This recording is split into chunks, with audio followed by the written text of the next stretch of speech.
Nasa ating linya ngayon si Representative Leandro Leviste ng 1st District ng Batangas. Magandang umaga po, Congressman.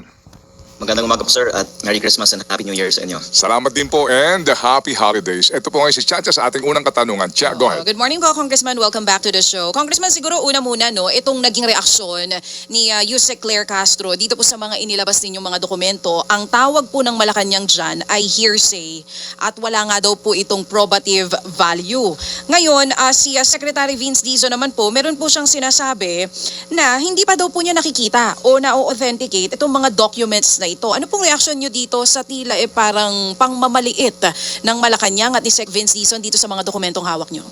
Maraming salamat po, ma'am, sa inyong tanong dahil napansin ko din na noon si Sec Vince ay madaling na-access ng media at nakita ko yung clip ng inyong show nung isang araw na na-observe niyo din na hindi din siya nagbibigay ng comments sa mga documents na in-upload ko sa Facebook. At I can say that Sec Vince has had these documents at least as long as I had them, because when they were given to me, he was also on the phone and saw them after that, and he cannot say na hindi niya nakita.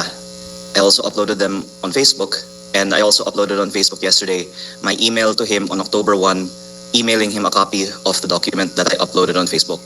Kaya kahit sana kumpirmahin niya ang authenticity ng document na pinadala ko, yun po ay magiging malaking step in transparency, kasi doon po nakalagay yung summary ng magkano ang allocable ng bawat district representative sa Pilipinas.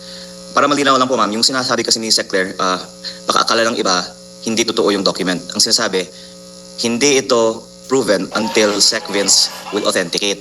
At sinasabi ni Sec Vince, hindi niya nakikita. Pero sinasabi ko po, nakita na niya noon pa, in-email ko pa, at ngayon makikita naman niya, bakit hindi pa niya in-authenticate? Oo nga po, nabanggit niyo na rin po yan sa ilang mga pahayag, yung tungkol po dito sa email na inilabas niyo rin po sa inyong Facebook post. Tama po ba yan, Congressman Leandro Leviste?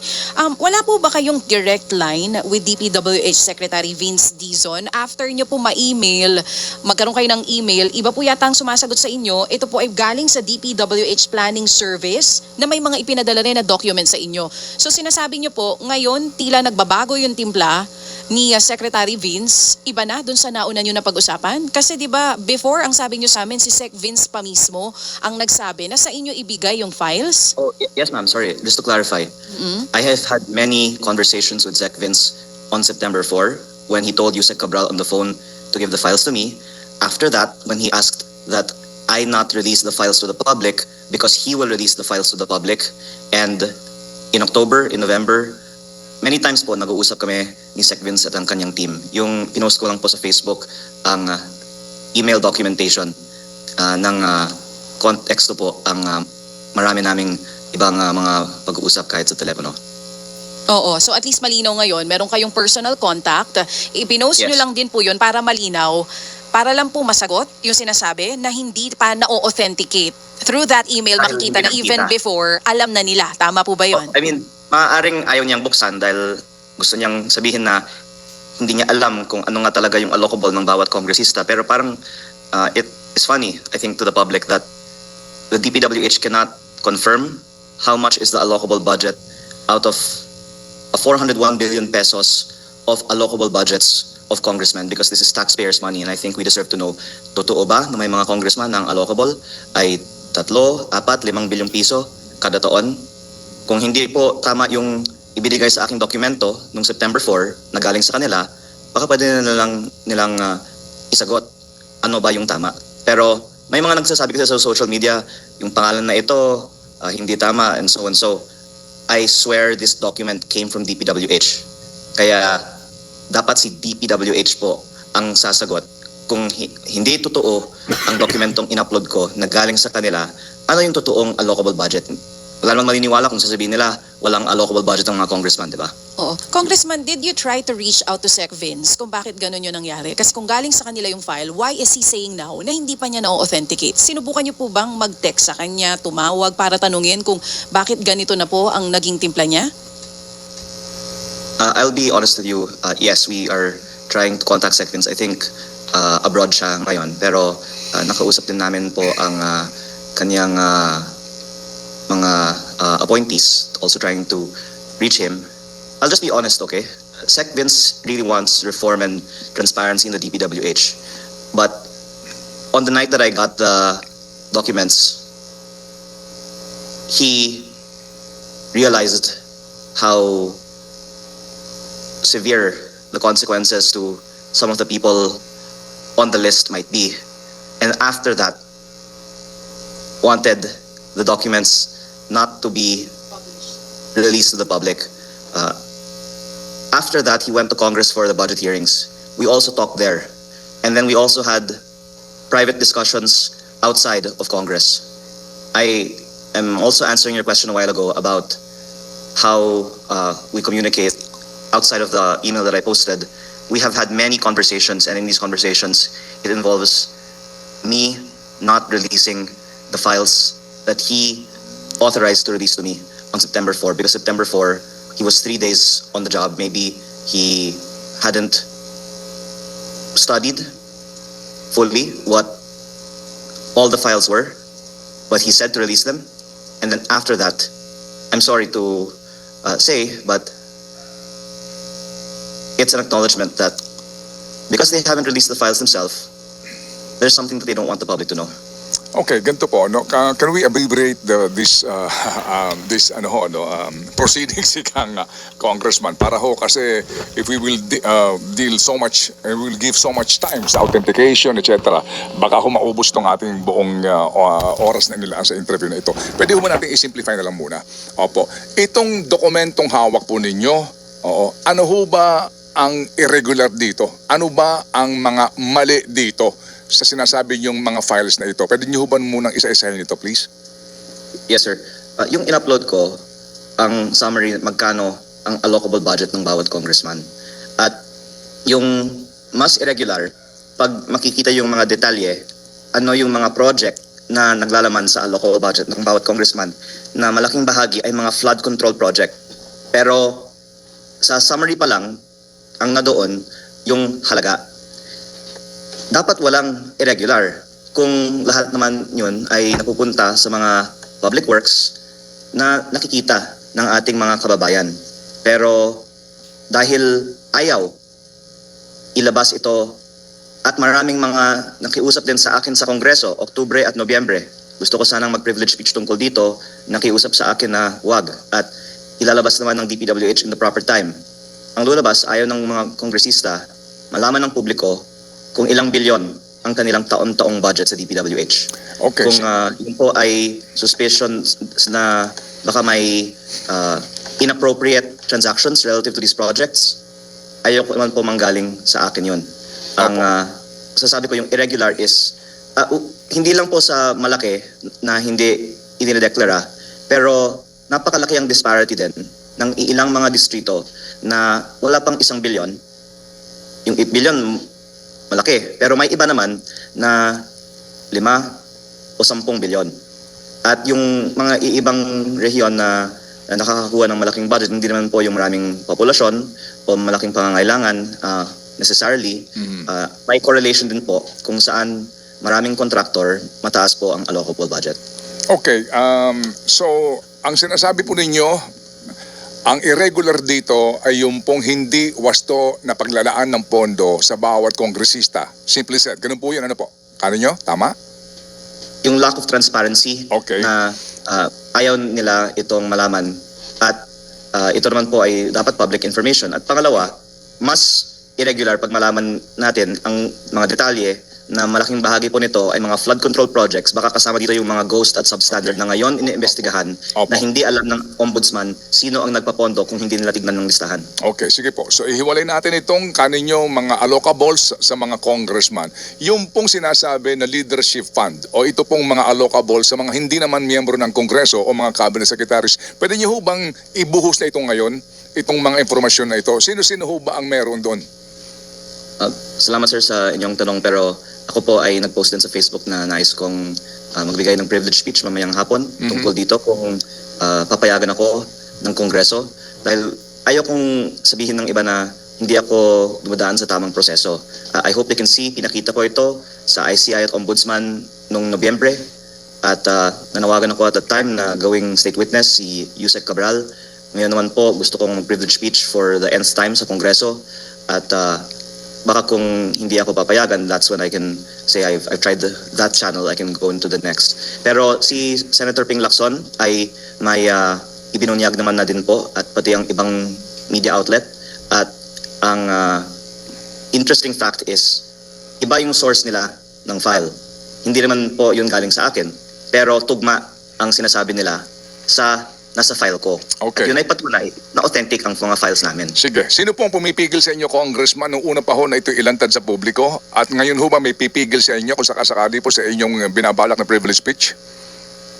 Ang Kongreso po ay collegial body at kung sabi ng maraming mga kasamahan ko na hindi dapat ito talakayin sa floor, then hindi po ako bibigyan ng pagkakataon. Kaya ayoko naman pong itukoy isang tao lang dahil nakikita naman natin sa Facebook ang reaction sa buong bansa. Ang mga mamamayan ay sorpresa na ganitong kalaki pa lang mga allocable budgets. Kaya baka ayaw po ng marami na mas idedetalye ko pa ito. Okay.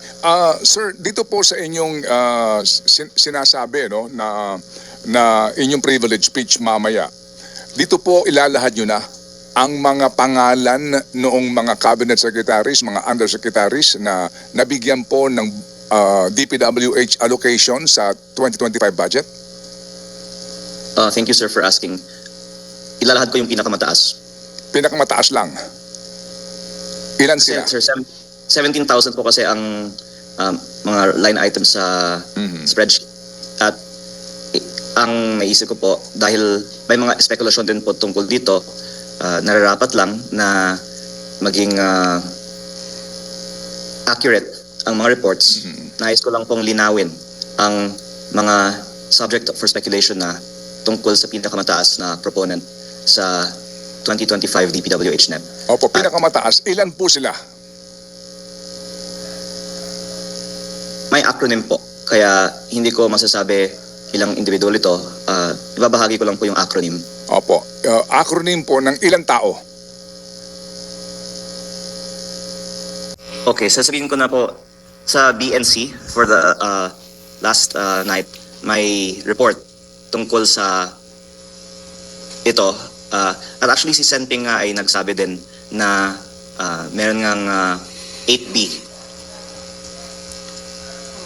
Ang lumabas sa BNC, ang 8B ay para sa ES at SAP. At meron pang kulang sa nakasulat sa listahan na meron marami sa atin na makakumpirma na hindi lang ES-SAP ang nakasulat sa 8B. Okay, so sa 8 billion po, hindi isang tao lang ito. Naghati-hati sila dito sa 8 billion allocation. Ganun po ba yun, Congressman? Alam niyo, Sir Ted, yung tanong niyo po ay talagang napakahalaga at dapat ito nga talaga yung magiging subject ng mga Senate and House investigations para malaman sino ba talaga yung nakinabang sa 8B. Opo. Napakabigat po na detalye po ito sa inyong show dahil dapat ito nga talaga yung tinatalakay sa Kongreso. Opo, so... Pero kung papayagan ako ng Kongreso mamaya, idedetalye ko po ang nakalagay sa files without reaching any conclusions para lang malaman sa publiko anong nakasulat sa file ko at yung file na hawak din ng ibang mga tao sa gobyerno. Si Sec Vince po ay may kopya nito. Nasa DPWH. Ibinigay ito sa ombudsman. Opo. At may nag-leak sa bilyonaryo at may kopya din. Opo. Sabi ni Senping, meron siyang kopya na galing po Okay. sa abogado ni Yumaong Yusek Cabral. Opo. At I believe pareho po ang nakasulat sa lahat ng aming mga kopya. Okay. Kung kayo po'y pipigilan ng Kamara na mag-privilege speech mamaya sa bagay na ito, inyong hubang kopya ng inyong pinaghandaan ng privilege speech ay inyong sa publiko?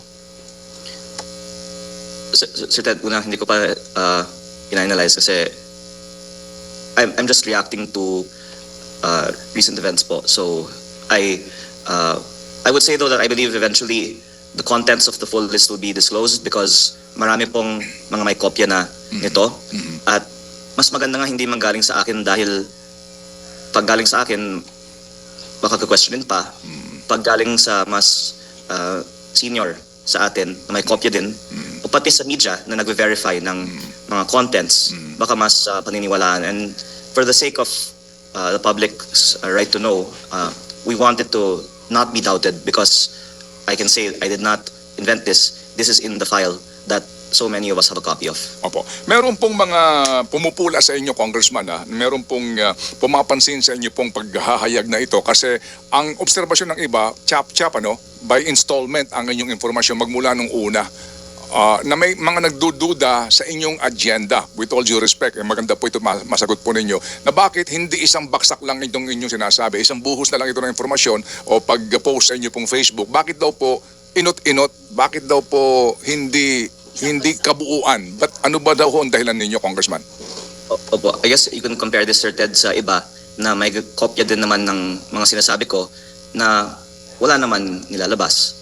Mahirap po kasi na maglabas ng ganitong klaseng impormasyon, kaya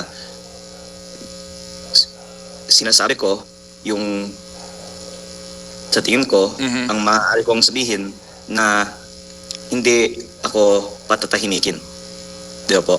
Kaya baka kung kaagad kong sinabi na lahat ng mga pangalan nito ay nasa listahang ito, baka wala na ako dito sa inyong show.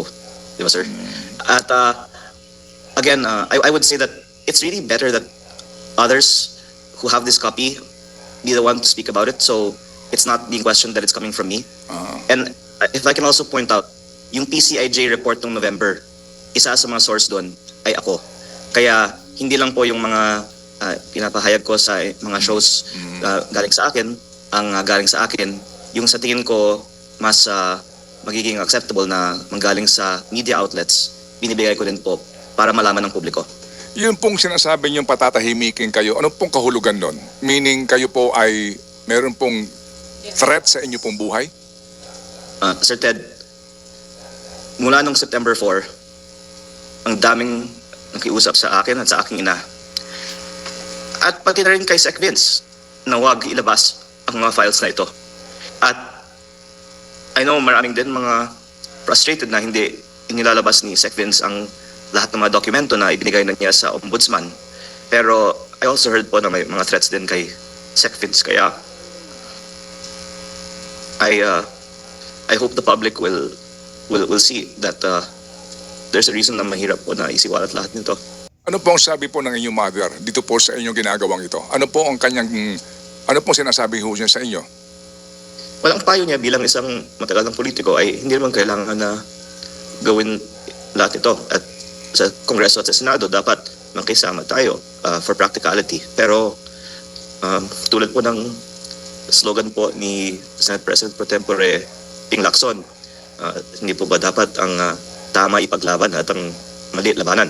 Kaya sana hindi mamasamain ang Kongreso kung gusto ko magbigay ng privilege speech mamaya para lang basahin yung nakalagay sa listahan ni Yusek Cabral. Are you saying na kayo po'y pinipigilan po ng inyong ina at sinasabi niya na makisama kayo sa kapwa niyo, Congressman, at huwag niyo ho itong, itigil niyo na po itong ginagawa ninyo? Paano po? Hindi ako pinipigilan kasi the fact na ginagawa ko pa, hindi ako napipigilan, di ba? Alam naman po ng mga malapit sa amin na ako po ay nagdesisyon ng independente. Pero yun po ang kanyang payo for my own personal sake. Ang punto ko po ay it would be much more convenient and the cost is not worth the benefit. Pero I just think that it's the right thing to do. And of course, my mom also respects that. I don't want to portray that she does not support this, but of course, she's very worried for me. Opo, she's worried about your safety. Dahil marami pong mga kumakausap sa kanya at hindi sa akin.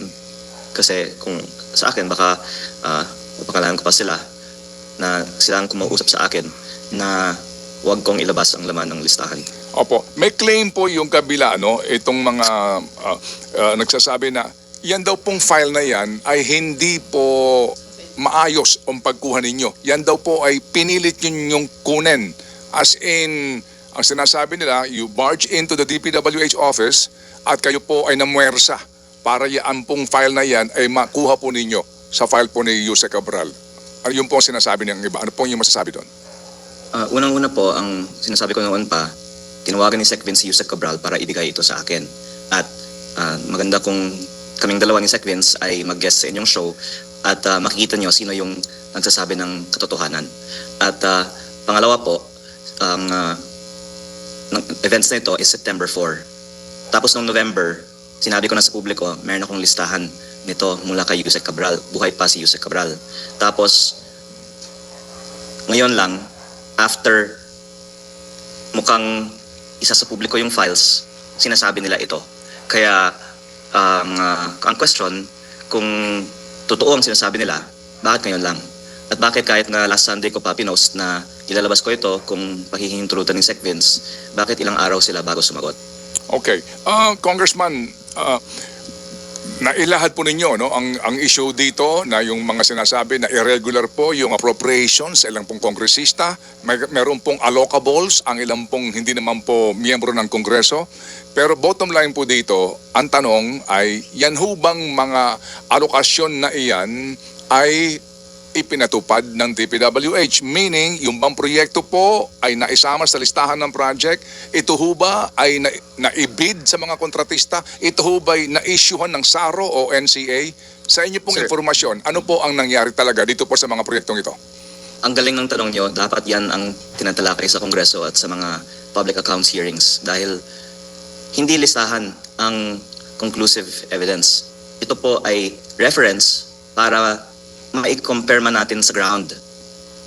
Inilabas ang pondo, pero kamusta ang proyekto? At sino yung contractor? At may connection ba siya sa proponent? At imbes na investigahan nito ng Kamara, ang lumalabas po ay ayaw nilang lumabas man lang kahit yung mga pangalan ng mga proponent. Pero sa sarili kong distrito sa Batangas, ito po ang aking inimbestigahan at nakikita ko nga na yung mga pinopose ng dating congressman na mga proyekto, ang contractor, yung mga kinakapatid niyang mga tao. Tapos yung mga hindi naman malapit sa kanya na mga contractor, nasa listahan ni Yusek Cabral, iba nga yung proponent. Kasama doon ang party list, may senator, pero meron din pong leadership. At meron din pong ibang mga codenames.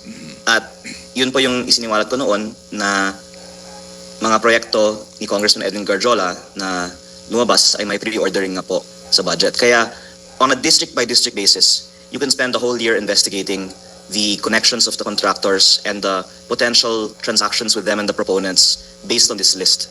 Kaya ang paglalabas nga po ng listahang ito ay sinabi ng ICI at Ombudsman makakatulong sa kanilang mga investigasyon at maaaring mas maraming mga makukulong kung may ganitong paper trail.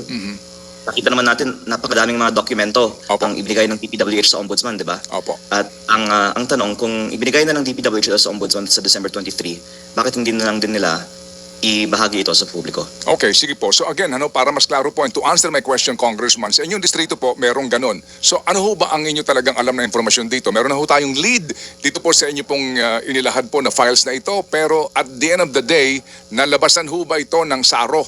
Meron ho ba talagang contractors po sa mga projects na ito? Ito yung mga project na pinondohan na at ginagawa o ginawa na. At kabilang nga po dyan, to use an example, may proponent na konektado sa contractor.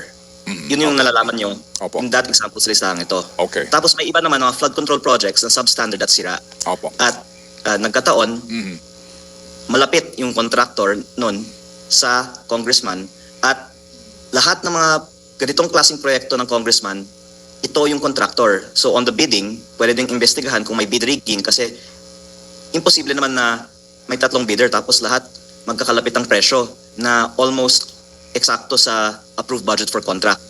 Opo. At multifaceted po ang investigasyon from proponent to bidding to construction. Okay. At yun po ang dapat ginagawa ng Kongreso kung tunay na gusto nating maimbestigahan ang anomalya sa DPWH. Opo. Yan ho bang alokasyon na 8 billion para kay ES o saka kay SAP, SAP na yan? Nabid ba ho yun?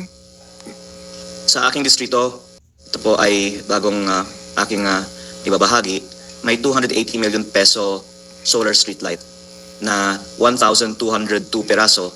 Ang lumalabas po ay parang 230,000 pesos per solar street light. Saan galing po na- yung appropriations? Galing ho ba ito sa aking katanungan? 8 billion po na allocables para doon sa mga sinasabi yung ES o SAP na ito. Meron ho ba doon na i-bid out na project? I guess sir, nakuha nyo na yung isa sa mga sasabihin ko. Ito po ang kasali sa nireport naman na din ng ibang mga estasyon na 8B at ito po ay tunay na proyekto. Nandoon na sa Sugbo, Batangas ang mga solar street lights na sinasabi ko po ay 230,000 pesos per piece. Baka yan po ay 4 times overpriced. O sige. At ang punto ko, kasi binanggit niyo yung dalawang mga acronym, hindi yan yung buong acronym na nakasulat sa listahan. Hindi po ES, SAP lang ang nakasulat. Ano pa po? Sana po papayagan ako ng Kongreso na Mamaya. isiwalat Sige, ito okay. sa- Meron po pahabol na tanong po si Chacha. Go, Cha, please. Po. Yes po. Congressman, meron din po kayong binabanggit, yung biglang pagtaas po ng budget ng Kamara from 17.2 billion pesos to 27.7 billion pesos na sinasabi nyo po lumitaw sa substitute bill ng walang committee hearing o walang paliwanag. So ngayon po ba, meron na po bang paliwanag ang mga kasamahan nyo po dito sa 10 bilyong piso na increase sa budget po ninyo? Wala pa po. At thank you for bringing this up kasi ngayong araw ang ratifikasyon ng 2026 budget. At hanggang ngayon, walang debate sa House. Dapat ba natin itaas ang sarili nating budget?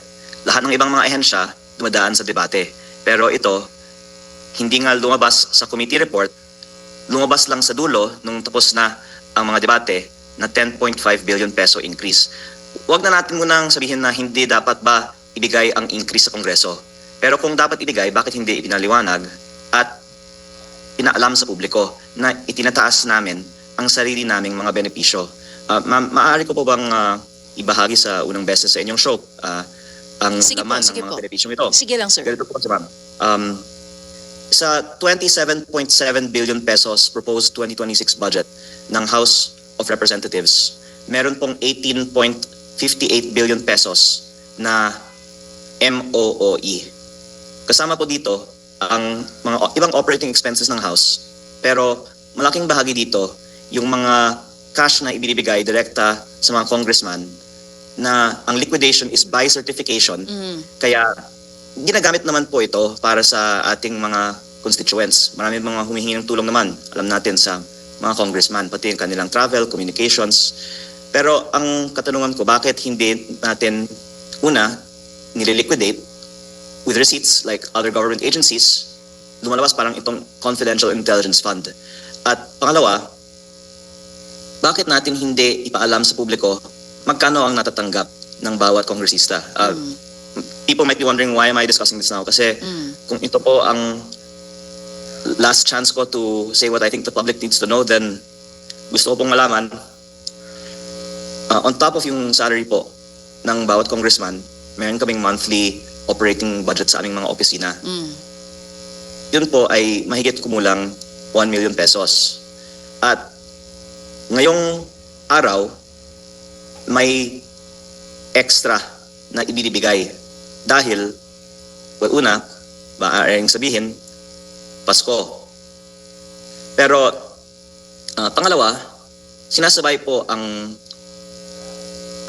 pagbibigay ng mga bonuses sa araw ng botohan sa budget.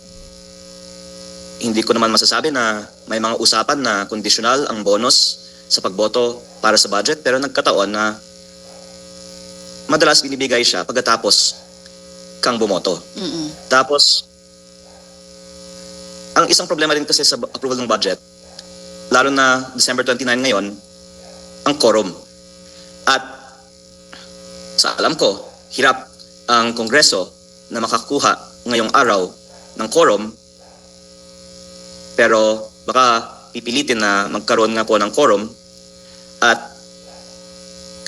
kaya nga po nakakatulong siguro na isinasabay ang pagbibigay ng mga bonus sa botohan ng budget. At ang bonus na ibinibigay at nabalitaan ko na din po sa iba kong mga kasamahan ngayong buwan na ito, on top of our 300,000 salary and 1 million peso operating budget is 2 million pesos Christmas bonus per congressman.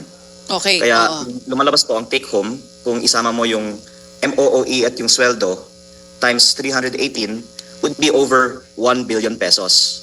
Kaya ko po ito binabanggit kasi tinatanong ko bakit natin itinataas ang sarili nating budget ng 10.5 billion pesos, of which the bulk, 7.8 billion pesos, goes to MOOE. At ang lumalabas po, kasali sa fund na itinataas natin, ang pambayad sa sarili naming mga bonus. Kasali ang 2 million pesos per congressman ngayong araw na ito. Kasali ang 2 million pesos per congressman ngayong araw na ito. Okay. Balikan ko lang po yung sinabi nyo kanina. Yung sinasabi nyo pong lahat ng ito ay liquidated by certification. Tama po? Pwede ba nating ipaliwanag lang doon sa mga nakikinig natin kung bakit delikado po yan, yung liquidated by certification na MOOE? Maaaring i-flesh out ito ng mga abogado, pero hindi na kailangan magbigay ng resibo. May certification lang na pinapirma ka na kung ito ay di umano para sa transportasyon o para sa communication o representation, ginamit mo para sa stated purpose. At kung hindi mo ginagamit man, dahil pumirma ka, pwede mo na lang take home yung halaga na ito. Kaya kabuuan po, ang estimate ko, mga 20 million pesos ang nakukuha per year ng karaniwang congressman para sa personal services at or sweldo at MOOE. Ito po ay essentially then hindi kailangan i-liquidate with receipts na napupunta sa aming mga opisina. At kung walang masama dito, maganda na manggagaling na lang po sa Kongreso magkano talaga ang nakukuha. Pero dahil ang total MOOE fund ay 18.58 billion, kung i-divide po natin yan by 318, lumalabas yan ay 58 million per congressman. Pero kasama naman po dito yung kuryente, yung bond paper, etc. ng House. Kaya sabihin po natin, hindi yung kabuuan ay napupunta sa mga congressman without liquidation. But we're increasing our budget from what the executive submitted in July by 7.8 billion pesos pa lang sa MOOE. Ibig sabihin, yung mga basic requirements ay kasali na sa initial na mga 10